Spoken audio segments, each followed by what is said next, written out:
The game that we're playing is like this. You prepare as much as possible, you put in all of your energy and your effort, and then you enjoy the outcome and you flow. I was talking about women and how women are attracted to masculine, dominant men. Got reported by a load of people. I had to go in for a kind of interrogation. I got suspended from gym that I was a personal trainer at. Being a gym that doesn't agree with having a guy saying that women want tough guys and masculine guys, where the gym is the place where you go to become strong and like grow as a guy physically. That is nonsense.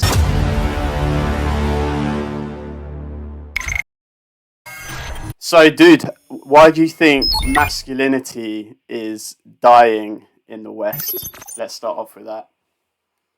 I think, to be honest, Joe, I don't think it's dying. I think the media is trying to make us think that it's dying.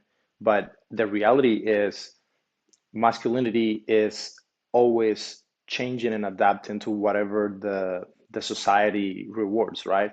So, like back in the day, it was like if you were strong and you went to the war and you did that, that is what meant to be like a man.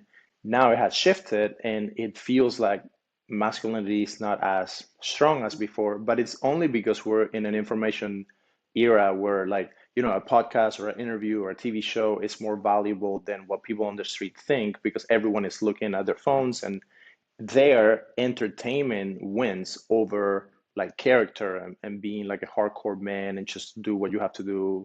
It's more about sharing emotions and being vulnerable or entertaining people with jokes and dances and stuff like that. But the reality is, it all depends of the people that you surround yourself with. Like I have a group of hardcore guys that I know they're my brothers. Like they got my back. Like when my son had cancer, they were there. When I haven't had any money to pay my rent, they help me out. Like when they're sick, I go and visit them in the hospital. So I personally refuse to believe that masculinity is dying.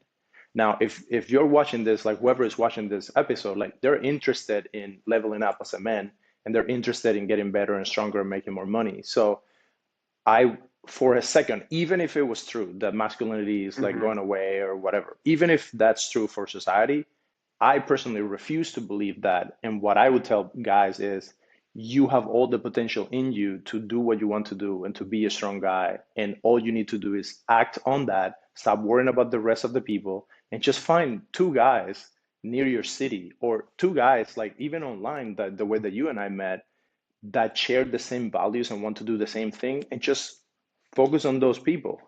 When you do that, Joe, you will so quickly realize that you are in the path to becoming better, that you have so much potential in you. And it's usually the people that surround you what changes your perspective in the world, not so much what other people are saying. Because man, like anything that you see out there, even like in LA, I get into arguments with friends all the time that think that LA is this place full of gay people and LGBTQ people and like everything is going to hell and everything is terrible here. And that's just a picture that is being painted by social media and actually by people that don't like the entertainment industry and think that the whole woke culture is this and that. It's like, yes, there is some of that, but we are in a city full of millions of people from all walks of lives. So you're going to have different variety of people and what they like and what they care about. But that doesn't mean that the whole city is just falling apart and it's Sin City and everyone is doing drugs and raping people and like trafficking kids or anything like that. No, like most people that you meet are regular people just doing their work, doing their company, doing their business, doing their art. And it's just this facade that it just gets more clicks. So we end up with this narrative that, oh, masculinity is this and it's being attacked. It's like, fuck that. Like, refuse to believe that and just determine what it is that you want to believe for your own life and go and execute on that and find people that align with those things that make you better and then just keep doing that. If as long as you keep doing that, you're going to be fine. Yeah, man, I completely agree. I think perspective is a very powerful thing. And obviously, energy flows where attention goes. So if you're constantly focusing on what's bad about the environment around you, situation, then you're obviously filling yourself with a lot of negativity and you're not focusing on what you can do to improve yourself and improve your situation. And obviously, as men, we have the power, we have the ability to change our environment. So if you feel like you're in the wrong environment, so this is for me, for example, I live in Cambridge, UK. It's a very small town, very big student population, and a lot of working professionals, but not very many entrepreneurs and influencers. In fact, two of my good mates that I know are the only guys that I know that are into entrepreneurship and business, one of which has recently moved away, and the other one is still here and kind of building himself up. But I know that you've kind of had that big change in environment fairly early on in your life. So I wanted you to kind of tap into a little bit the power of changing your environment, obviously going from Cuba to LA. So do you mind telling the audience a little bit about that? Yeah, for sure. And Joe, I love that phrase that you said, that energy flows where attention goes. And man, that is so true. When I lived in Cuba, like I was born and raised in Havana, Cuba, so I always wanted to come to America, and that was like always the dream. So all my energy was flowing into that because that was the thing that I was paying attention to. And I was always obsessed with movies and Hollywood and all that, like any kid, I would imagine. So to me, that was always a dream, but it was so hard to get because Cuba is a communist country. And what that means is that the government controls everything, and the US has no relationships with the government. So you're not able to go and visit America or many other countries because you are at risk of immigrating to those countries. So the countries don't allow you to travel, and then Cuba makes it really hard to travel. So for me to leave Cuba and come to America, it was always the dream, right? So I was able to put all my energy into that. And at some point in my teenage years, I found cameras and editing and computers. And like, I always loved movies, but I never thought that that could be a thing that I could work on. And then I started learning how to do it. And then I got obsessed with it. And that was my way out. But the funny thing is that it was more me focusing on skills. And even though I wanted it, it didn't really happen for me until I was able to level up my skills. And I made this film, and I got an invitation to go to a film festival in France. And then from that, I got invited to go to a film festival in Canada. And that's how I was able to get away from Cuba, go across the border, and come in as a refugee. But the interesting thing for me is that many people talk about the having the dream, right? And that's very important because, like you said, your energy will flow to that thing that you're paying attention to. But then you have to match that with skills. And that's something interesting about my life because I have many friends that also wanted the same dream, and it didn't happen for them because the reality is they didn't have skills that were outstanding and that would make people want to take you out of wherever you are. So that is something that I've been talking about lately, and I've also just seen that play out in my life. If you want to change your reality, it's a skill problem. It's you need to focus on how do you get better at something that makes you extraordinary. And for me, I always had that sense that I want to matter. And it all comes down to like your personality and the psychology of like your identity and what you have built. And I just have that internal desire to do something that matters. And I think that is what drove me to try to tell stories and then get really good at it. And I was always obsessed with trying to do it at the highest level possible. Even though, dude, I was in Cuba, we had no cell phones, no cars that I could drive. I had to walk to everywhere. I had barely any food, and I had to just learn on a really shitty computer. Like I actually broke one of the computers initially when I was like exporting a video. It was always really difficult, but looking back, I was always trying to max out everything that I could do. And sometimes you have to be a little bit crazy. There's a fine line where you have to be a little bit crazy to aim for something bigger than what you can actually do. And then also know how not to break that dream and go extremely, extremely outlandish, and then you're gonna fail miserably. So it's finding that balance where you're stretching yourself, doing more than you can currently, but also staying in an area that if you really, really push yourself, you can actually make it happen. There's something that happens in your brain when if you don't think you can actually do something and it's extremely outrageous, it doesn't help you either. So I don't want people to think, oh, just dream and manifest and like all that Hmm. BS. No, you need to stay within the realm of what is possible, but always pushing yourself a little bit outside of that so you can actually grow and get better. Mm. Yeah, I think obsession is a healthy thing if it's channeled into the right areas. I think if you look at anyone who's highly successful, they have an obsessive streak and they've mastered the craft of whatever they're doing, whether it is sales and business, or whether it's in kind of content, or whether it's in kind of performance and acting, whatever it is. I think there's a level of obsession that is needed to get to the top. So that obsession, was that something that you kind of created and built, or was it something that you always had as a child, would you say? I think you naturally have some of that. The challenge comes in the channeling of the obsession, and that is the part that is a skill. So naturally, you will be inclined to something, and it's your job to find, okay, I'm interested in this thing.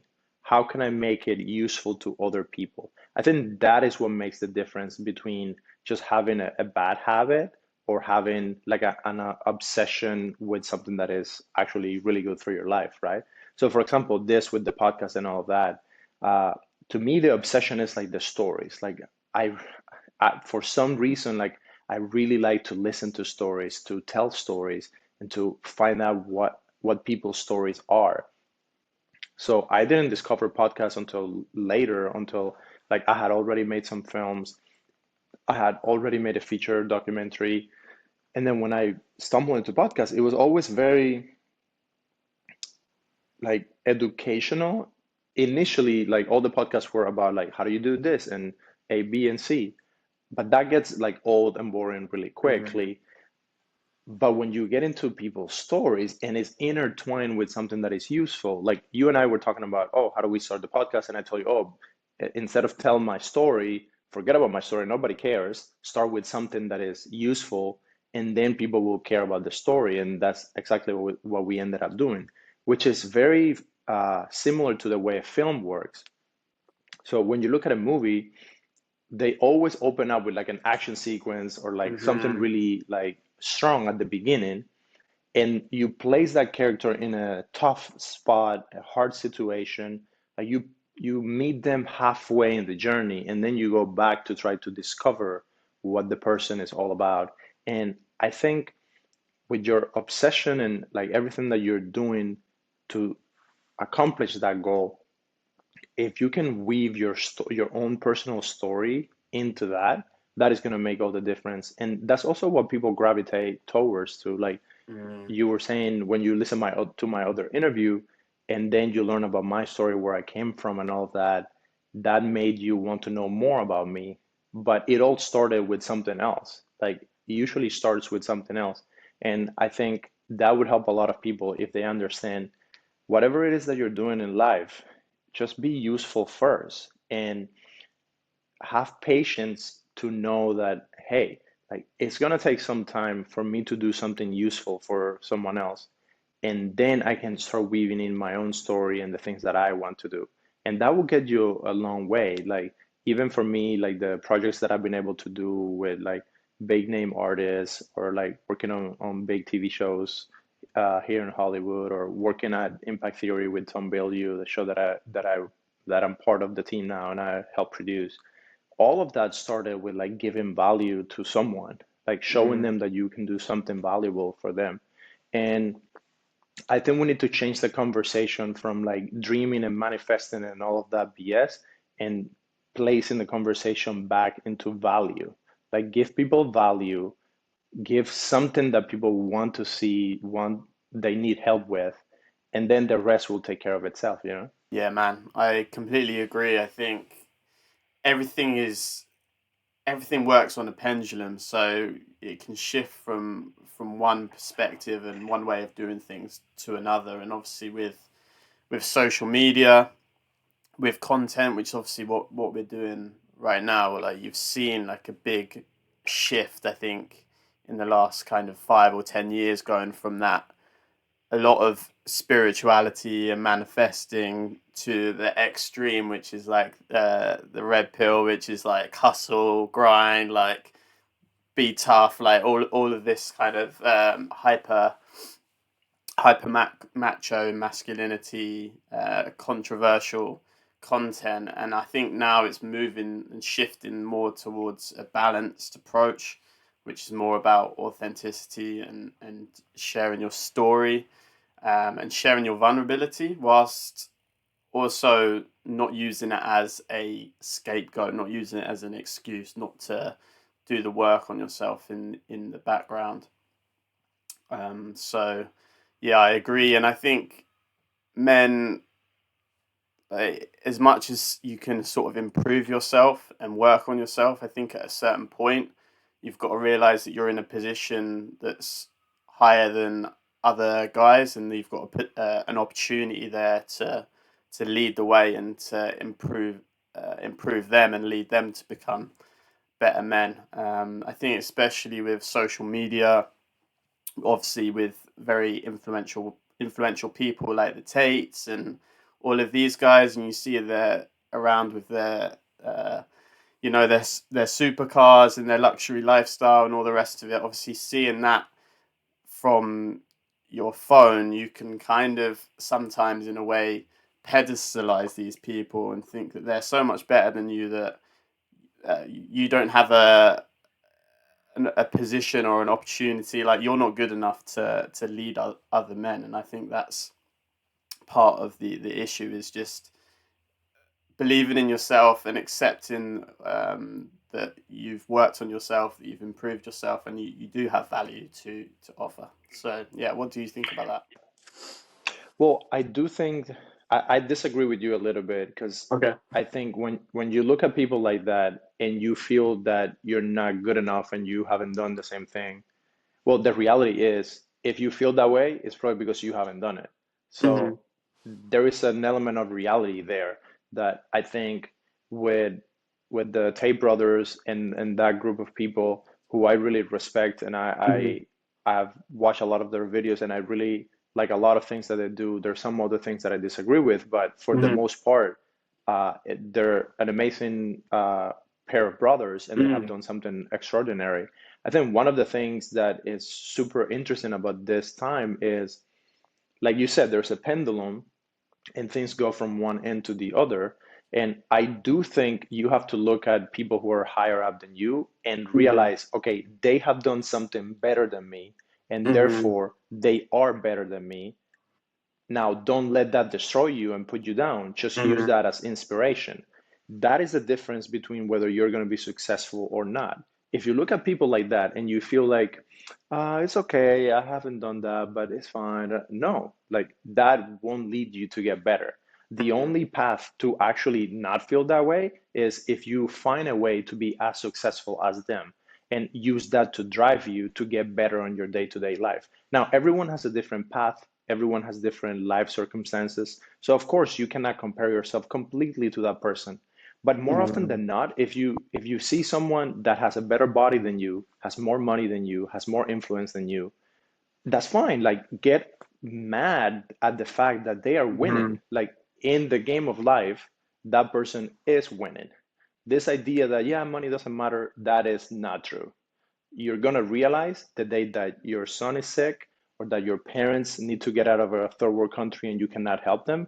Like, that's when you're going to realize that money does matter. And if you're 18, 19 and you live with your parents, maybe for you money doesn't reveal in the way that it actually matters in the real world yet. But just wait until you're 23 and you're out of the house and you have to make rent and you have to pay your car insurance and you have to pay your phone bill. So it Mm-hmm. does matter. Like, people have to stop saying that it doesn't matter, because it matters, and it matters a lot. Now, that should not be the only thing that drives you. Of course not. Like, you should have fulfillment in all the areas of your life and have great relationships and find love and have good friends and have your family and take care of your health. But it does matter if you have money or not, because if you don't have that part covered, trust me, you're going to have a lot of stress to deal with that is induced by being in a position where you don't have the resources to just move around life. So I do think that seeing those things on social media, if you're able to change your perspective about it and use that as an inspiration and as a path that you know that if you work hard enough with enough intelligence and with a plan that actually will lead you Mm-hmm. to a business or a breakthrough, not just like work really hard digging ditches, like that's not going to scale. If you find a way to work hard and something that scales, you're going to be able to get results like that or similar. And it's good to have like a thing that you someone or a thing that drives you to go through extreme levels of intensity. Like we had on the show the other day, we had Patrick Bet David, and he has a new book called Choose Your Enemies Wisely. And it was super interesting because he opens up the book with a story where someone humiliated his dad, and that drove him to want to work so hard that those people would regret ever have put his dad in that Mm-hmm. situation.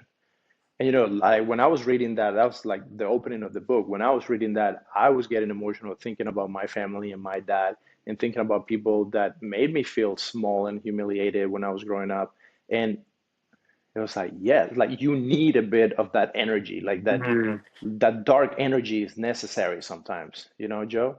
Like it can be all like rainbows and oh, let's do this and be nice and like help people and I want to change the world. Like fuck that. Like sometimes you Mm-hmm. just want to make more money because you want to show that asshole that made fun of you in school because your shoes were broken or your backpack had a hole in it. You want to make money to show that asshole that you made Mm-hmm. something of yourself. And that's okay. It's okay to have a little bit of negative energy and dark vibes or whatever. Like, as long as you use that, instead of going and getting drunk over the weekend to forget about your problems, just Mm-hmm. use that fucking dark energy to go hard, work out harder, do better with your fitness. Don't be eating like shit food that is destroying your body for no reason when you know, like, you already have the education. Like, you don't have to be eating that stupid food. Like, you know how to eat clean. And then use that anger to make more phone calls, to find ways to help people, to find ways to make money. And I think we need to keep that energy and that fire going all the time. Like we have to stop trying to meditate so much. And it's like sometimes you don't need that much meditation. You already know what you have to do. Go Mm-hmm. and make something out of yourself. Yeah, for sure. You kind of talking about putting the action in and not. I see. I guess kind of manifestation meditation sometimes could be just an excuse for not doing the work, as you say. So, but yeah, I guess what I was driving at is using these guys as inspirations and actually doing like your homework and doing the research and using the value that they're actually providing behind the kind of short clips that you see that I see as being like motivational and inspirational. Like don't get me wrong. Like when you hear someone saying like you're a brokey or all of these all of these triggering things that people say that actually get you to like that motivation to be like, oh fuck you, I'm gonna become rich. I'm gonna do this thing, right? But then that motivation is very temporary because then you go back to your old ways of doing things. You go back to your life or your work or whatever it is. So I think it's important for people to look for more value. I'll see like a clip from Tate, for example. I've watched a lot of his podcasts. I watch a lot of podcasts from similar guys. Obviously, you had a Justin Waller on, so I've watched a lot of Justin Waller and Mike Thurston, and I agree with what you're saying. Like these guys are at the top, they are winning, so they've got a shit ton of value that you can learn from if you choose to look for knowledge and information. And then obviously, most important thing is that you take action on it and you implement it rather than just allowing it to sit in your mind. So yeah, what would you say is what advice would you give to people to help them to start taking action on the stuff that they're learning. I think it goes back to keeping it very simple. So if you want to do something, I have guys that message me all the time, like younger guys trying to figure it out, like, what do I do with my business, or how do I do a personal brand? Or number one would be keep it very, very simple. Sit down and write three things that you would want to accomplish and give yourself a time period. And those things, when you're starting out, they don't need to be massive. So for example, in your case, that we could almost do it with you, like as an exercise. Like Hmm. when you think about 2024, by the end of 2024, where do you want to be? What do you want your life to be like in business, personal, like whatever it is that you want to choose? Yeah, so for me, I want to experience a lot more. Um, Honestly, I'm 31 now, so I've spent a lot of my life kind of posting out content, all the rest of it, but not really taking action in the way that I should have been taking action. A lot of procrastination, all of that sort of stuff. So for me, I just I want to travel. I want to put myself into different situations, uncomfortable situations. I want to jump on a lot of podcasts and get more visibility, more exposure, more influence. Obviously, I want to build my bank account as well. I want to generate wealth. Um, and in terms of personal relationships, I want to create more brotherhood kind of ties. That's extremely important to me. So I would say relationships, wealth, and travel slash more being more influential would be my plans for 2024. So you see, that's perfect. You have like if all of that happens, your life is going to expand so much. So you have a beautiful thing to think about and just dreaming of the rest of the year. You're going to be excited about doing all of that. So that's perfect. And now all you need to do is pick three places that you want to visit, and the uncomfortable thing that you probably need to do. I don't know if you're training martial arts or boxing or any type of fighting thing. I would recommend find someone local in Cambridge or like near you that has some type of like boxing gym or something like that. There you're going to find the doing the uncomfortable thing, getting better physically, and then also you're going to build brotherhood because when you spend time with some guys and you're punching each other in the face and doing the hard exercises, you're also going to feel that bond. And then being more influential, do a list of like the 5 to 10 podcasts that you want to be on or the 5 to 10 people that you want to be a guest on. And then Mm-hmm. that's all you have to do. So all you have to do is look for 2 or 3 places that you want to travel with, find the one gym, and then make the list. I'm not even saying go do it. I'm not even Mm-hmm. saying, oh, the whole thing you have to do is like start booking the trip and da, da, da. No, I'm just saying sit down and write out those things and have that handy on your phone and like check on that list once a week. Like if you keep doing that, and moving towards that, you're going to be able to, even if you don't get all of it, just getting 50% of that, then life is going to take you some other ways. Because the reality is, all this goal setting and all these things that we like try to achieve in a perfect matter, nobody hits that in a perfect matter. Like, I think that's one of the things that I've realized working with very influential people. Everyone is dealing with the same rules and laws as you are. Some people have Mm-hmm. more money, some people have more time, some people have more experience, they have more connections, but we all hit the same roadblocks. And no plan goes according to perfection.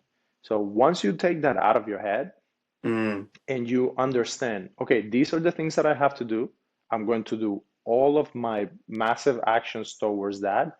But I know from the beginning that it's going to pivot and change and it's going to adapt, and I'm just going to be flexible with it. That's something that I have learned from like production and being on set and producing and directing is you prepare as much as humanly possible for everything and you force reality into the vision that you have. But then once you're there, you flip the switch and you say, okay, now I'm going to go with the flow and I'm going to be creative and like whatever problem gets thrown at me, okay, that light, it didn't work. So how do I make a different lighting setup that is going to be perfect? the guest didn't show up. The person that we had for this role, they can't make it. They're sick. And then you adapt. So life is all about adapting all of the time because this movie that you're writing in your life, like you're directing it, but even every director, it doesn't matter how good they are, they're always going to play with the elements and the surprise and the improvisation and the location and finding that flow as you're doing it. And that's the beauty of life, man. Like once you get into that, then you're not stressed, then you're not worried all the time or you feel that you're less. You just know this is the game that we're playing is like this. You prepare as much as possible, you put in all of your energy and your effort, and then you enjoy the outcome and you flow. That's how you live life well, man. I completely agree. I think, especially for myself, like in the last like 2 to 3 months, obviously I've created an agency with my business partner. Shout out to my bro Regan Nice if he's watching. um, but yeah, I think movement is absolutely key. Like if you're allowing yourself to be stagnant and you're not moving forwards, you're not taking action, you're not creating goals for yourself, you're not hitting goals. I think that does lead to a lot of anxiety, a lot of depression. I don't like to use the word depression, but depressed state, because I think as men we are designed to conquer. We are designed to keep achieving things. And yeah, going back to the whole idea that success is bad and that making money is bad and being masculine is bad, kind of the societal narrative, which again, as we said, like don't focus on the narrative, just focus on where you want to be and what you want to do. And there's always going to be people that aren't going to like you. There's always going to be haters, right? So, like for example, I live in Cambridge. When I was kind of speaking out about certain things, I got suspended from the gym that I was a personal trainer at. Had to big setback. Had to go back. Big setback. Had But to go wait, back. tell me about that. Tell me about that.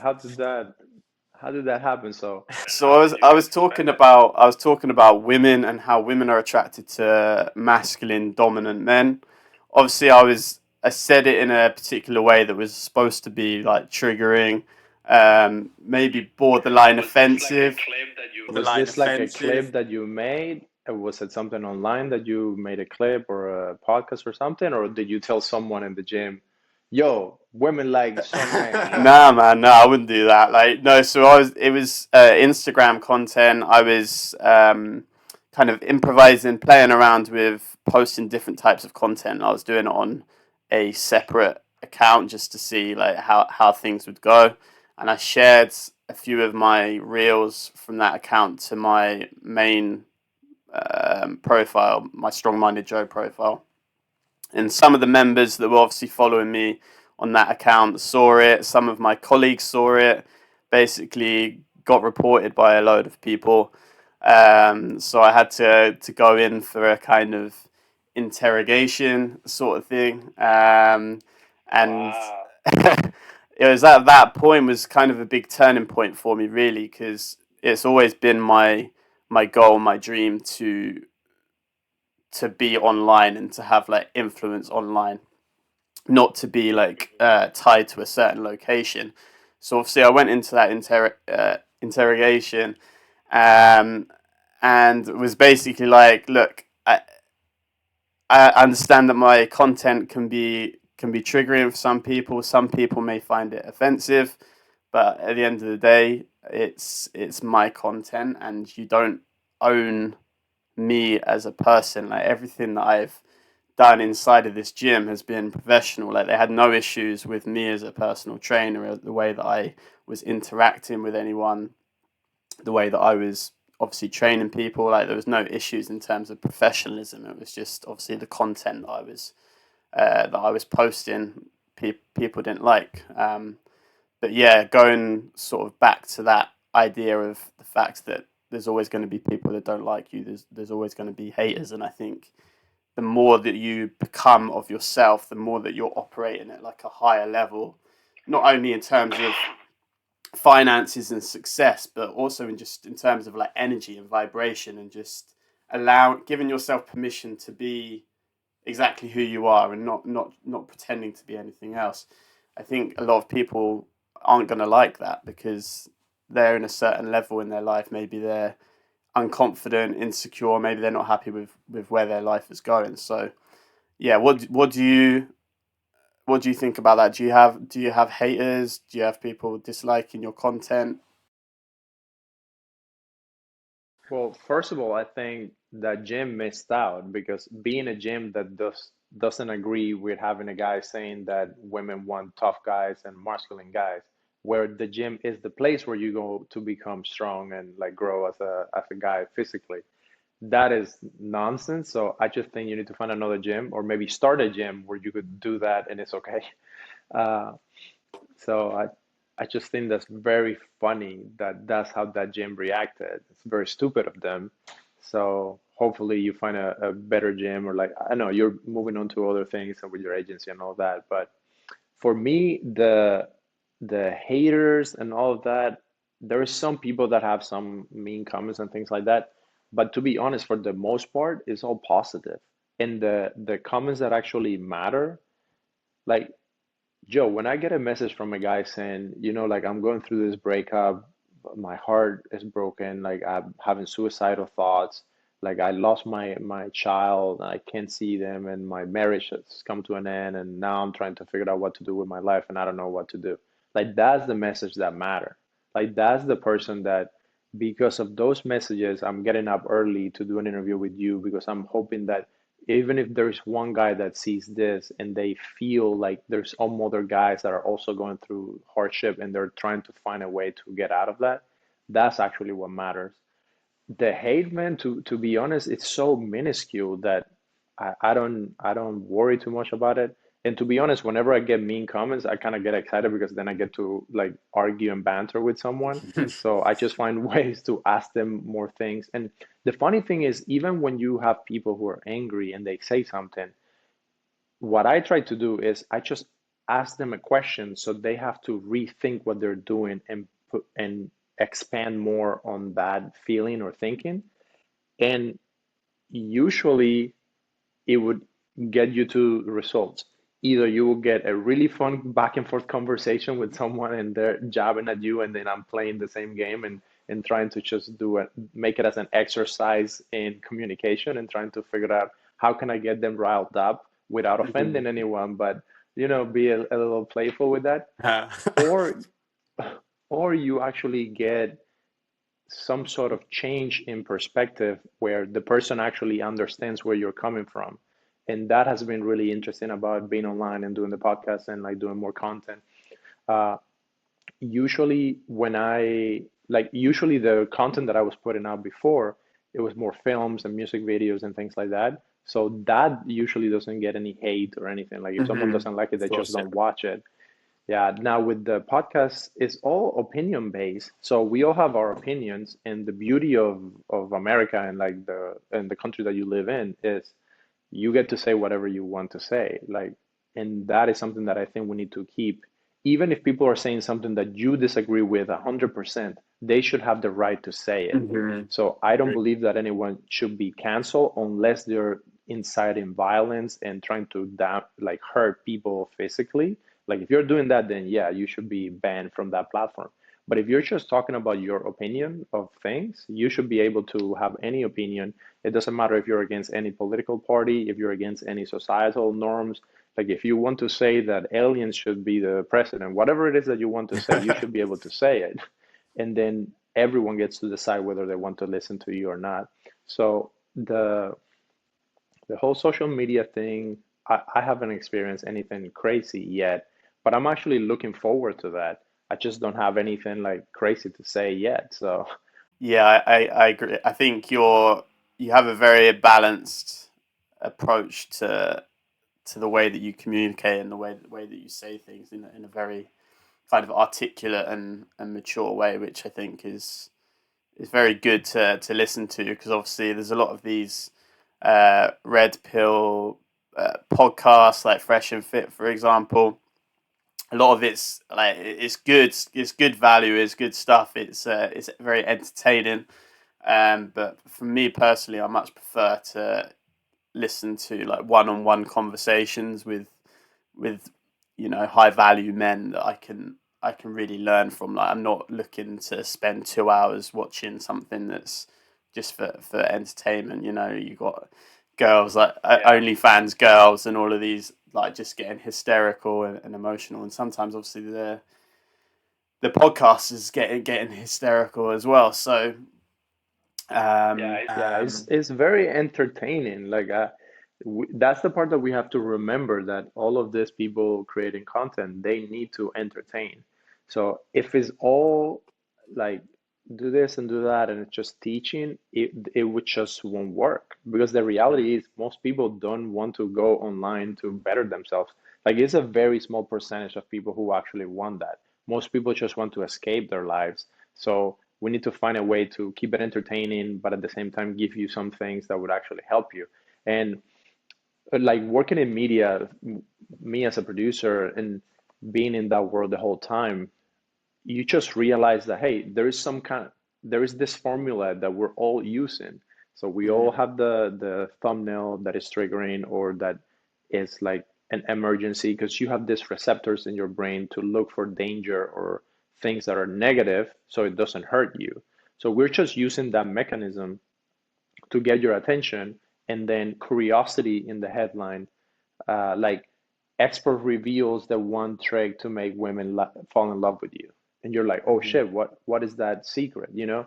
So mm, it's that combination. We are all doing that, and if you're young and you don't know anything about this, you go on YouTube and you see all of this thumbnails. And the funny thing is, like, you watch 3 videos in a row with something that kind of aligns with what you like, and then you're hooked on that for a very, very long time. And I don't know if this has happened to you. Like, consuming content, at least for me, I go in cycles where I would go, for example, you discover Alex Hormozy, and then you go in for like a whole month, you're watching everything about Alex. And then you go and find Dan Pena, and then for a month and a half, you're watching all of the videos from Dan Pena. So, and then we all go cycle through that person and then find a different person and then cycle through the other person and find another one. And there's mm, always someone that is about to pop because the cycle is coming where they have said everything that they could say. And on the interviews, it's really hard to keep it fresh because you're trying to create branding. So, for example, with you, with Strong Minded Joe, maybe everything that you're going to do in your podcast is going to be about how to build a strong mind. So mm. if you do 100 interviews on that, you're gonna run out of things to talk about. So Yeah. it's gonna feel like the same over and over and over again. And that's why people will dive in, they spend a lot of time with your content, and they come out doing something else. I do think that what Myron has done with Fresh and Fit is super interesting. Like, I remember that I found about it randomly on my YouTube, like it showed up, and I watched some of the clips, and it was like, this is trashy as fuck, but I'm so entertained. Like this is like the way that they're placing the questions and they're pinning one person against the other. Like when you're able to look at it as an exercise in communication, it's wonderful like what they have done. Mm, And sometimes you watch the video and you're like hate watching because you want to see like what they're saying that you completely disagree with, but it gets you to like tune in. And then some other times you agree with what the guy is saying or what the girl is saying. Like, and I just feel sad for the girls because they're just falling in a trap with someone who is a high level communicator that knows how to tee them up, set them up, and finish them mhm. because they are really good at communication. So it's very interesting. And now you have a lot of these podcasts that are popping up that have the panel element, and they're very interesting, very entertaining. And I think it's a very exciting time in media where I think in 2024, we're going to have a shift. So right now, all of these podcasts have hit maturity and something has to change. And I was talking to my brother about this, and we don't know what that it is going to be for the next phase. We're trying to figure out what could that be, and it's something that I'm thinking about every now and then. I don't have anything ready yet, but hopefully I get to crack the code on something new in media that we can deploy. But I think it's gonna have to do something with, imagine those panels that you see, but instead of random people, if you have seven highly effective communicators who have extensive life experiences and that are not afraid to call on the bullshit and there's no censorship, Hmm. I think that's where we're going to move, where it's going to become more of an event when you're going to have podcast episodes that are long conversations with these people. And I think Patrick Bet David is doing a really interesting approach where he has people come on, and instead of doing like an interview, they would just go through a list of like current events and things that are happening, and then they Hmm. argue about that and debate, and then they make the clips. That is very interesting, but it looks almost like a news broadcast, which I don't like. And then with Tom, what we're doing at Impact Theory is like he's trying to find the most intricate thinkers and try to go deep on topics that are borderline like the edge of like philosophy and technology and like what's Hmm. new and the way that you think about big problems and like that is very interesting sometimes, but sometimes it gets derailed and it's hard to follow for some people. So I think that it's so exciting, man. Sorry, I get really excited about like media and content, and like on the film side, movies are getting even bigger and more beautiful, but then they're hard to make, and then the industry is going through a massive uh, right now everything is stopped because of the strikes. So we don't know what is going to come out of that and what TV shows are going to be made in the future. So like 2024, we also have elections. So it's like this exciting time to see how all of this plays Yeah, out. man, absolutely. I think that in terms of podcasts, that getting people on that have very interesting lives and experiences, but also being able to communicate like really effectively and get really deep into certain topics. I think that's that's at least what I'm interested in. I can't always obviously speak for the audience, and as you say, it's important to find the balance between adding value, like real value, and making it entertaining and making it get clicks and get attention. Because obviously, if it doesn't get attention, the people that are actually looking for value don't even get to see it. So there's always that balance to strike, as you said. With your own podcast, obviously you've had some big guests on like Jay Waller, Logan, like Grand Cam. Tell me a little bit about like your podcast, and did you find, especially with the Waller podcast, did you find that intimidating at all, or is that something like you're very much used to? Obviously, performance and being on camera and all of that sort of stuff. But obviously, with someone who's very influential, who's doing so well for themselves, yeah. How did you find that? Well, that was a super fun experience, and having Justin on was great. I had him. Uh, we did the other show that I produced at Impact Theory. He did that episode, and we booked it for to be on the same day because he was coming to my show, and then we made that other appearance happen.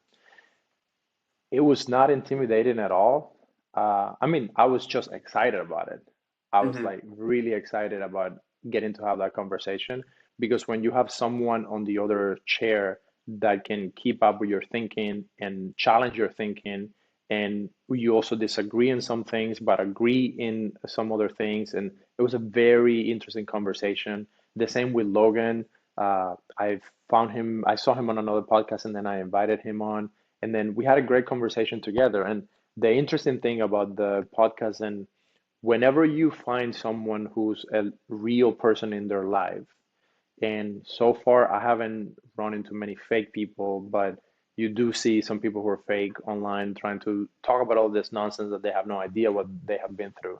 But when you actually sit down with someone who has had the experience, if you're only looking for like how am I going to show up on the podcast and what clickbaity thing can I say, that's like nobody cares about that, bro. Like the Hmm. best episode is like the one where you just sit down with the person and you talk. So like for that interview, I was just like, I want this episode to be the guide for any young guy when they watch this. At least they have some kind of guidance for like the next 5 years of their life, what they need to focus on, and how can they navigate like dating or making money or like their fitness, like the things that actually matter for your life. So it was just very and like interesting, very fun. It was like the hour went by super quick, and I felt really proud that I was able to enjoy that moment. So whatever it is that you're doing in life, dude, like working with high profile people, that won't fulfill you if you're not fulfilled by having the same conversation with someone else, even if they're not famous, and being able to like get the story, like Hmm. it's the same. So you could have an interview, or you could have an experience, or you could do a business, or you could work with someone who's not super famous and enjoy it more than when you're doing it with a famous person if there's not the right chemistry there, you know? So Hmm. I just hope people, like young guys that are watching this, they need to find a way to enjoy what they're doing with the people around them instead of dream about, oh, when I have so and so and I can talk to so and so. Like it just doesn't work like that. And like you don't become friends with influential people just because you're on their podcast. Like Justin was on my show and we talked before that a couple of times to like coordinate everything, but it's not like he's my close friend that I can call at any point. No, I have my friends the same way that he has his friends. So we Hmm. did an interview and we have a professional relationship. So like if he needs something, he can text me and I'll help him. And the same, if I need something, I can text him and he will help me. So we have that relationship, but it's not like we're hanging out every day and like we're best buddies. Like, Yeah. and just because we haven't had the time together and the experiences together. So I have my close friends that have been there with me for years and years and years, and those are the people that you cherish. So you always try to put those people first, and then you expand your relationships and your Hmm. network, and you start adding people to that group. So as much as you can bring value to the people around your group, that is going to benefit you more than trying to get into someone's clique because they are already famous or successful. That's not going to work because, like, you're not going to get up close to me and be part of my close circle just because we Hmm. did a podcast together. Like, my boys that are Absolutely. in that circle, like, these are like 10, 15-year relationships. These are Hmm. people that have been with me when the shed was hitting the fan and when I had nothing and no fame and no one knew my name. Like those guys that were with me then, those are the guys that I'm going to carry on my close circle forever. And Hmm. every other relationship or connection that I make, I'm always going to think, how can I serve back that core group of my guys? So that's some that brotherhood element is something that I have come to really appreciate later in life. So when I was younger, I went in the army. In Cuba, everyone has to do 2 years of military service. So I did my training and I met some guys there. And there's one guy that I'm still really close from that time. And we're close now, like 15 years later, because like when we went through that, it was a shitty time. And the person that stays with you through tough times, you can definitely know that I'm going to be with them when I'm in good times. So I hope that guys that are watching this pay attention to that close group of people that they have and really try to invest in them. And if there is someone in that group that is not good for you, maybe you need to reconsider and find a way to distance yourself from that person. Because if they're not showing you growth, respect, and value now, in 10 years, they're going to keep you from achieving the things that you could achieve if you had good Yeah, people in man. your I'm corner. really glad that you touched on that because I think the element of brotherhood and being loyal to the guys that are around you that you're kind of growing with, growing together with, and you're going through different experiences and you've, as you said, like you got each other's back. That's absolutely critical. I think I came from like a sporting background. Like I played a lot of soccer or football. Well, the football's the real word, but soccer for for you guys. And that kind of element or mentality of the team mentality, where you know you all have different strengths, different weaknesses, but at the end of the day, like you have that one purpose, you have that one objective. Now, obviously, if you're in business, then that objective, that goal is going to be different. But it's all about kind of helping each other to achieve their goals, and like your friend, your brother, like their goals are just as important to you as you achieving your own goals. And I've Yeah. definitely noticed within the last couple of months having a business partner, like my personal growth just going to the next level. Obviously, we share similar business goals, but different personal goals, and making sure that we're constantly keeping each other accountable, and calling each other out on our bullshit as well, and getting each other to stop making excuses and really put the work in. I think that's critical for success, and I think that's definitely something that, if you can say anything about like the Tates, I think, and Jay Waller and all of those guys, I think they really emphasize the importance of brotherhood and having a decent network. Yeah, this Um, is something that we do that has helped us a lot. So my close group of guys, we have a weekly call, and for like 30 minutes, we just go through on that week what are the key things that we are working and focus on, and then we all pitch in to figure out how we can help them actually get that. So it has been amazing, like just having that. That's something that I think every guy should have. So run it as a business. Like your close guys are your board of directors of your company. So if they're not invested in helping you make money and get through whatever problems you have in your personal relationships or your health, if they're not helping you with that, fuck, like what do you need them?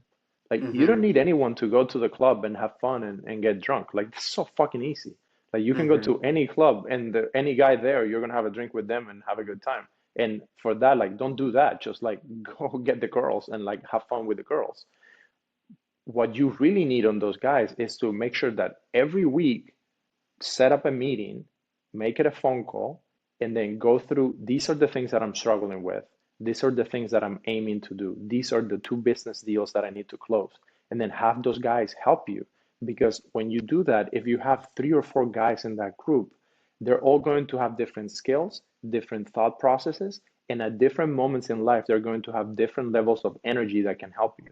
So one week, one of the guys is going to be fired up. They had coffee. They had a couple of wins over the weekend. So they're mhm, pumped and they're pushing everyone else. 2 weeks later, that guy is going to be beat down because like a deal fell through. He hasn't gotten paid from a project that he did a month ago. And now he needs someone to come in and help him and tell him, yo, you got this. We're going to do X, Y, and Z. And it's very tactical. So that's something that I think guys could start doing right away with 2 or 3 people that are in your close circle. Set up a weekly meeting, put it on your calendar, make it something that repeats every week and get that done. I promise you, like message me later if that doesn't help you. Like I'll give you $100 if that doesn't help you. So do that right away, and you're gonna start seeing big results happen for you in the next 2 to 3 weeks. so obviously brotherhood's like very very important. So I wanted you to touch a little bit on, you were talking about if people are in your circle that are holding you back, they're always going to the clubs, getting drunk, and it's a very surface level kind of relationships. How did you go about creating those friendships, those brotherhood? Is that something that you've always had, or have you had to kind of distance yourself from certain people in order to create that inner circle? For me, it has always been a game of addition. So I never had to distance myself that much from people because I think it's better when you add a better person and then you decide to spend time with that person instead of the other person. That's actually how you're effectively distancing yourself from whoever is a bad influence in your life. I think that is something that a lot of guys struggle with because they grew up with low level people and Hmm. then they're kind of stuck. So those are your friends and we value loyalty. So there is something in our like wiring that we are going to value loyalty to those people that we grow up with because when you think about it, in the times when we were just like small communities, you had to be loyal to the people that you grew up with, otherwise you'll get killed by the other people. So whoever Hmm. had the most loyalty and stayed as a unit, they were able to like stay together, stick together, help each other. Now you don't have to do that anymore because you can actually move to another city, you can move to another neighborhood, and you can also change your associations online. So right now, your social media network is as real as your life person network. Like right now, I woke up at 5 in the morning to have a conversation with you. This is Appreciate you freaking doing that, real. brother. Yeah, like this is as real as if we went to have lunch somewhere, you know? So it's Mm. this the it has the same impact. So you have to be mindful of who you're paying your attention to, because whoever you give your attention, like you said at the beginning, your energy is going to flow to that person. So I would recommend, don't worry about subtracting, focus on adding. When you add the right person, then that forces you to make time for that right person, and then you're going to be distancing yourself from the bad influence. Because think about it, like next time I call you and I say, Joe, I need to talk to you because I need help with whatever, or I want to have you, I want to introduce you to someone. Even if you were going to hang out with some mate and go to the pub and like have a catch up, your Hmm. brain is going to be like, fuck, I can either go to see this person that I get to see every day, or I can talk to Axel and he's going to introduce me to someone in LA that is going to help me with something. So like, your brain is going to make the decision to move towards the thing that is actually better for you. So add people to your life. Don't worry about subtracting. The people that are not bringing value, they're going to fall off Mm. regardless because they just won't be able to keep up with this new person that you're becoming. Yeah, absolutely. I think yeah, obviously you have to be able to give value as well into a relationship, into a friendship if you're looking to network with people that are more successful than you or doing different things. You still have to be able to add value. But yeah, I completely agree.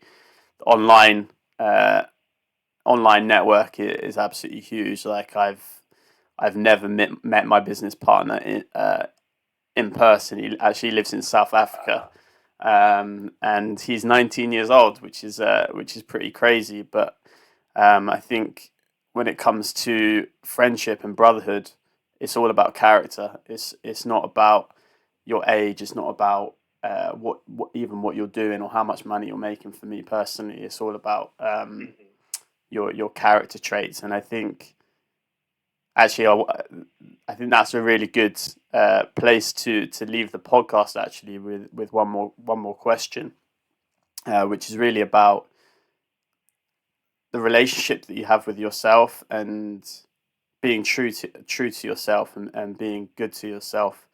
Um, you talk a lot about on your podcast, and I've seen it on different episodes about you doing what you feel is right within your heart and what's in alignment with your values. So, do you mind kind of touching on that a little bit? Yeah, when you think about it, whoever you think that you are, that's what matters the most. Because even if other people think that you're great and you don't feel great with yourself, like there's nothing that can make you happy with that, you know? And that usually comes with the actions that you're choosing on a day to day. And to be honest, Joe, like for me, the last year has been very difficult with things happening in my personal and business life. And I think it has been difficult for many, many people. Like all of my close friends, they have been through a lot, but they also have experienced a lot of amazing things. And we're all grateful for all the good that happened. Not so grateful for the bad, I'm not gonna lie. But Hmm. also without those bad times, because everything is about perspective, without those bad times, you wouldn't be able to become strong and like be who you are. So I think it's a battle that we're all dealing with, you know? It's something that on the daily, you're gonna have big wins and things are gonna be great. And then a couple weeks after that, you're going to feel down. And it's something that is cyclical, happens to everyone. And every high profile person that I know, they have those moments. The Mm. difference is they choose to move past that. They choose to do the thing that they have to get done no matter what. So it's not that they're not having moments of doubt or that they feel that they're not winning. Dude, they feel it. Like I have been with people that are successful beyond what you could imagine possible, and we have a win, and then immediately we have a loss, and like Mm. we work in a constant state of winning and losing, because that is life. And Mm. sometimes you just need a reminder of that, that whatever it is that you're going through right now, it's not that bad, and it will get better.